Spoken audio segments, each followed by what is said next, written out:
Ibinaba na sa 55 pesos kada kilo ang maximum suggested retail price para sa 5% broken na imported rice sa Metro Manila. Para matiyak na nasusunod yan, nag-inspeksyon ang Market Administration Office ng Pasig sa mutya ng Pasig Public Market. Para makinabang ng husdo ang mga mamamayan na makabili ng mababang halaga ng bigas. Si Belen nagpalit na ng presyo bago magbukas ng tindahan. Ito nga, dating 56, so ginanawa na namin 55. Basta kumita kami kahit kaunti.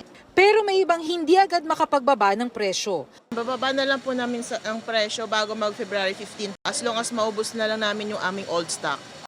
Ayon sa Department of Agriculture, wala munang padadalhan ng notice of violation basta't sumunod sa bagong presyo sa lalong madaling panahon.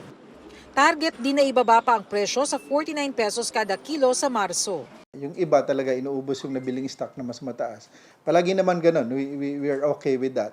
And then dun sa iba, dahil dumating na yung kanilang supply na mas mura, they immediately comply with the 55 pesos. Yung computation ng 49 ay yung talagang presyo sa international market na nakita namin initially with the trend that is we are experiencing now.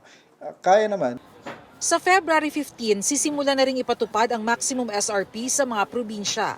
Pero ngayon pa lang, nagsasabi na ang ilang nagtitinda ng bigas sa Bulacan na hindi nila kayang ibaba ang presyo sa 55 pesos kada kilo. Mataas raw kasi ang puhunan sa mga imported na bigas, kaya malulugian nila ng hanggang 150 kada kaban. Ayon sa Department of Agriculture, target ng pamahalaan na maibaba ang presyo ng bigas sa level nito bago sumipa noong July 2023. Ang target, 41 pesos kada kilo sa regular milled rice, 45 pesos naman sa well-milled.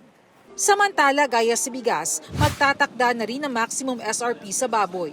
Pag-uusapan pa kung magkano at kung kailan ito sisimulang ipatupad. Halimbawa sa bigas, ang landed cost mo mababa but it's being sold at a higher price sa retail. Ganun din sa baboy. We're seeing prices 460, 450. So talagang nakikita natin na mayroong maling pagpresyo sa pagdating na sa palengke.